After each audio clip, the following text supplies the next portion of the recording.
Waters are fast-moving. Unlike other big rallies, But earlier at about 7 a.m., a group from the Coast Guard. Welcome to #PHVote 2013. Today on Rappler, alleged pork barrel scam mastermind Jaene Zaplan experiences pain during a court hearing and is rushed to the hospital. Any idiot can run for president and possibly poll a certain number of votes among his fellow idiots. Senator Miriam Santiago wants people running for higher office to be at least college graduates. And Malaysian authorities face an angry mob in Beijing, relatives of missing passengers of MH370.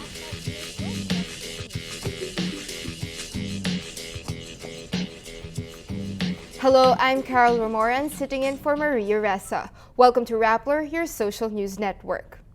Police brought alleged pork barrel queen Jaene Zaplan to a government hospital after she complained of abdominal pains during a hearing before a Makati court. The trip to the hospital caught most of the parties in the case by surprise. The prosecution team opposes Napoles' plea and her appearance, saying it was not necessary. After evaluation and tests, she was brought back to detention in Fort Santo Domingo in Laguna. Hospital ng Makati Medical Director Peri Peralta describes her condition as stable and nothing urgent. Ang ating hospital ng Makati, ang ginawa lang ho natin is to find out kung ano yung kung the abdominal pains ay related to any condition that is urgent, requiring confinement or intervention or surgery. In-examine po natin si Mrs. Napoles, ginawan po natin ng mga laboratorio at saka ultrasound. Wala po kami nakitang urgent na kailangan i-confine si Mrs. Napoles. So in effect, dini-discharge po namin si Mrs. Napoles.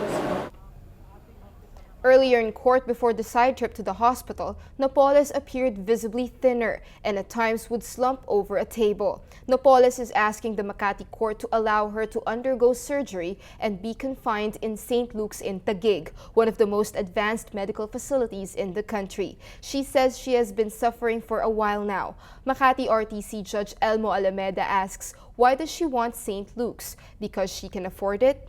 Napoles says she is worried about the conflicting results of two hospitals. The Southern Luzon Medical Center said she had a tumor in her ovaries, while the Camp Crame General Hospital said she has a myoma. She explains her fear of substandard medical care, saying her mother died from medical malpractice. Alam niyo, ang lagi ko na pukulong dito at sakit-sakit. Kung wala akong sakit, hindi ako makikiusap. Yung lang ko, sana maunawaan sa tao.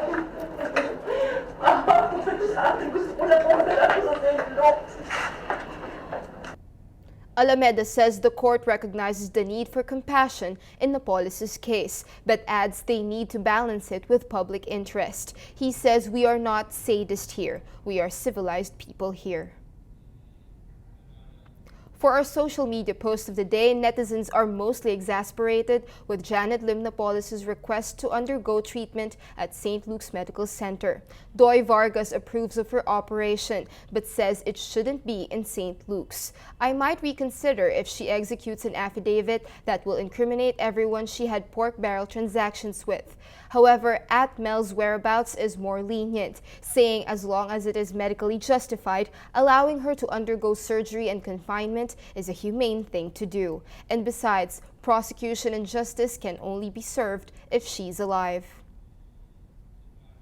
A Supreme Court committee summons Ma'am Arlene, the reported counterpart of Napoles, in the judiciary. The committee was created following allegations big-time fixers are involved in influence peddling in the judiciary. Supreme Court Administrator Midas Marquez reportedly spotted three Ma'am Arlenes operating at different levels. The Ma'am Arlene summoned by the committee is Arlene Angeles Lerma. Philippine Star columnist Jarius Bondoc says she specializes in fixing big corporate cases in Manila and other cities. She throws birthday bashes for magistrates, gifts their spouses with signature brands, and bankrolls their family junkets to Hong Kong and Macau. All this in exchange for decisions favoring her litigant clients. The committee hopes to submit a preliminary report to the Court en banc during the summer session. The committee says it received testimony from 32 resource persons, including members of the judiciary, Supreme Court officials, and employees and government officials. It also received many documents, photographs, reports, and tips from official and unofficial sources. The committee is chaired by SC Associate Justice Marvic Leonin, with retired SC Associate Justices Alicia Austria Martinez and Romeo Callejo Sr. The Supreme Court asks the Armed Forces of the Philippines and the Philippine Military Academy or PMA to explain the suspended graduation of Cadet First Class Aldrin Jeff Cudia.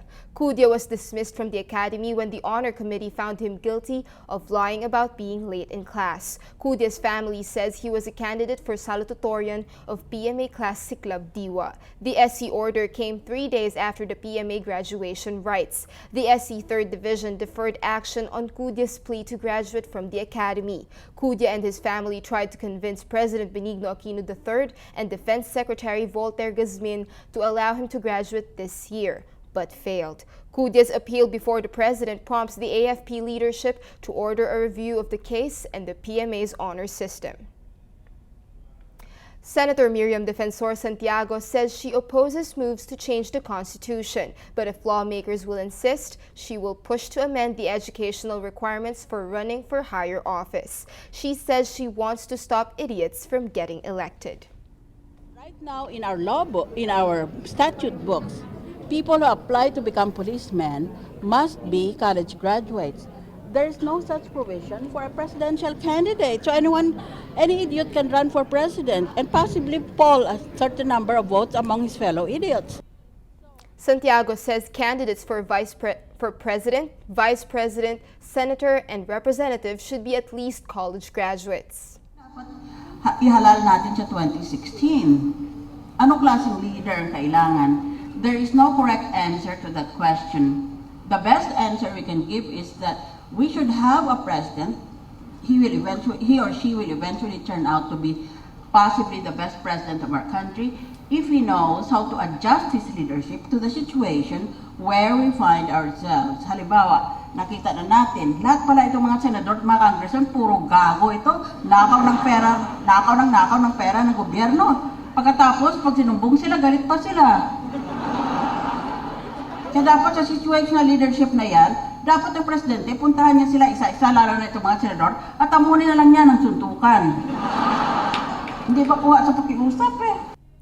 Santiago, a constitutional law expert, also warns charter change cannot be limited to one topic, like economic provisions. She says it opens up the Constitution to other types of amendments. Tropical depression Kaloy maintains its strength and continues to bring rains to the southern part of the Philippines. The latest update of the State Weather Bureau Pag-asa says Kaloy's eye is over the northeastern part of Davao City and Hinatuan, Surigao del Sur. Kaloy's winds reach up to 45 kilometers per hour near the center. It is moving west-northwest at 15 kilometers per hour, predicted to be west of Butuan City by Saturday, and at 220 kilometers northwest of Dipolog City by Sunday. By Monday afternoon, it is expected to be at 100 kilometers northwest of Puerto Princesa City. Signal number 1 is up over the following provinces: Southern Leyte, Bohol, Siquijor, Southern Cebu, southern part of Negros Occidental, southern part of Negros Oriental, northern part of Davao Oriental, northern part of Davao del Norte, Compostela Valley, Surigao del Sur, Surigao del Norte, Siargao, Dinagat Islands, Agusan del Sur, Agusan del Norte, Bukidnon, Misamis Oriental, and Camiguin. Pag-asa estimates moderate to heavy rainfall within 300 kilometers diameter of Kaloy. Residents in low-lying and mountainous areas under the storm signals are warned of flash floods and landslides. A fire on Mount Banahaw in Quezon Province reduced 50 hectares of one of the mountain's 3 peaks to ashes. While the fire has died down, 6 pilgrims still remain missing. Pia Renada reports. Dusty ashes, flaky cogon grass, and skeletal tree stumps are all that remain of the 50 hectares of forest. A fire razed one of the peaks of Mount Banahaw that sits between Quezon and Laguna. The blaze began Wednesday, March 19. and only died out Thursday night.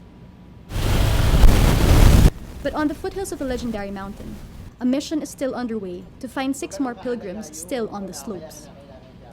The going may be rough because rain has started to fall. But that's not all the team is worried about. Dun sa 6 na 3 babae at 3 lalaki, may kasama po sila na 73 years old. Ay napakalamig po sa taas. Baka mamaya magkaroon ng hypothermia. At saka kung kukunti lang yung dala nilang pagkain, yun ang isa pa, tsaka tubig. 5 companions of the missing 6 are safe in the police station of Dolores, Quezon. They did not want to be interviewed on camera, but they told Rappler they were going up the mountain to set up an altar and say prayers. The pilgrims belong to a spiritual group called Hiwaga ng Banahaw. Armel Amparo, a member of another group, explains why they're drawn to the mountain. Banggit ko, ang aming pong samahan ay may pagkamakakalikasan. Nagpapahalaga po tayo sa kalikasan sa pamamagitan ng paghahandog dalangin sa mga banal na lugar na alam natin nandirito yung mga alaala, mga gunita ng ating Panginoon. Officials say the fire was likely man-made. Search and rescue teams found the candle and cooking implements in a part of the mountain off limits to climbers and pilgrims. The 5 pilgrims were found outside the restricted zone. Pero yung 6 na hinahanap pa namin na isinisearch, malamang may violation na silang nakumit kasi umakyat sila dun sa restricted area. There are only 5 forest rangers in charge of watching over Banahaw's 10,000 hectares. It's no wonder determined climbers are able to get through. Banahaw was closed to visitors since 2004. Its popularity as a Holy Week pilgrimage site wreaked havoc on its ecosystem. Ang tubig, source of life, ay naapektuhan at nagkaroon po ng positive coliform bacteria, which is nanggaling po ito sa lahat ng dumi, ang basurang dala ng trekkers. After the fire, the government is thinking of closing it for good. It's worrisome for the religious groups who live on the mountain's foothills and practice their faith in the mountain's bosom. Kami po karaniwan dyan, mga nakaputi, nagtitiri kami ng kandila, tapos po sama-sama kaming nananalangin o nagdarasal sa pangunguna ng aming mga babaylan. At doon po sa pagdarasal na iyon, sinisikap namin maging taimtim at connected kami sa kalikasan. The heartbreaking destruction underscores the need for more effective protection of the country's natural parks, places of pride, and for a few, a sacred place of worship. Pira Nada, Rappler, Manila. Australian Prime Minister Tony Abbott defends a move to reveal satellite images taken Sunday, suspected to be wreckage from the missing Malaysia Airlines Flight 370. He is under fire for jumping the gun, as the images were grainy and indistinct. He says, quote, "We owe it to the families and the friends and the loved ones of the almost 240 people on Flight MH370 to do everything we can to try to resolve what is as yet an extraordinary riddle." Abbott says the 2 objects floating in the southern Indian Ocean are a little over 2,300 kilometers southeast of Perth in Western Australia. He says it is, quote, "about the most inaccessible spot you could imagine on the face of the earth. Searching will be a challenge with the average depth at around 13,000 feet in that area. It is also said to be storm season in the area." The Australian Prime Minister says the images represent new and credible information, although still subject to confirmation. Among the 239 passengers, 153 are Chinese nationals. The relatives condemn Malaysia's handling of the crisis, accusing government and airline officials of withholding information and not doing enough to find the plane. On Friday, Malaysian authorities face an angry mob of relatives in Beijing after repeated angry demands for information on search and rescue operations. Relatives are contemplating hunger strikes and demonstrations in the coming days. Speculation about the fate of the flight range from hijacking to pilot suicide. Thailand's Constitutional Court rules on Friday that a general election held February was invalid, further deepening the country's political stalemate. The elections have not been completed because of disruption by demonstrators. The poll was called by Prime Minister Yingluck Shinawatra to ease the political crisis with little success. A court spokesman said the ruling was reached on the grounds that voting was not held for the entire country on the same day. Opposition protesters blocked candidate registration stations in 28 constituencies and caused the closure of 10% of polling stations. A spokesman for Yingluck's party described the outcome as regrettable and said it set a bad precedent. Yingluck's government now in a caretaker role following the incomplete election faces legal challenges that could lead to her removal from office.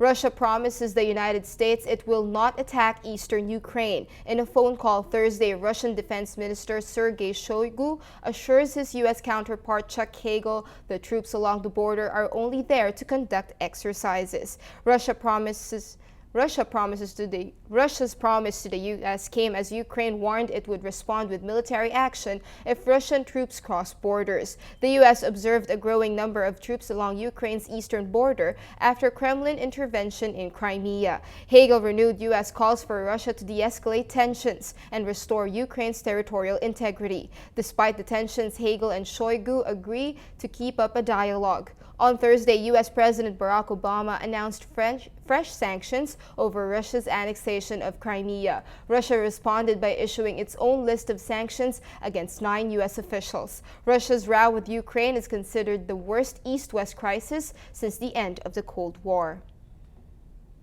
Let's now look at Rappler's Wrap for today, a list of the 10 most important events around the world you shouldn't miss.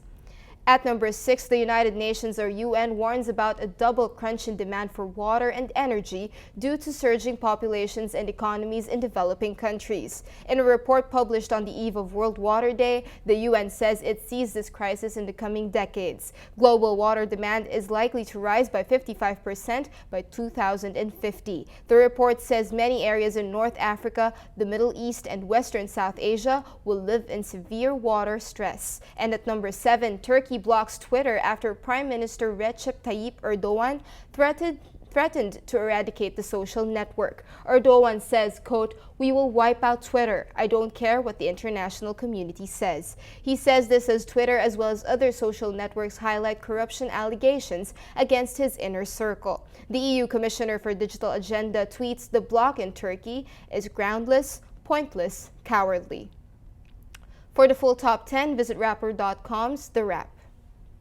U.S. researchers say the human nose can distinguish at least 1 trillion different odors, millions more than previously estimated. A previous estimate pegged the nose to be capable of detecting only 10,000 scents, putting the sense of smell well below the capabilities of sight and hearing. Researchers at the Rockefeller University's Laboratory of Neurogenetics and Behavior says analysis shows that the human capacity for discriminating smells is much larger than anyone anticipated. The sense of smell is closely linked to human behavior. Researchers stressed studying it could shed light on how human brains process complex information.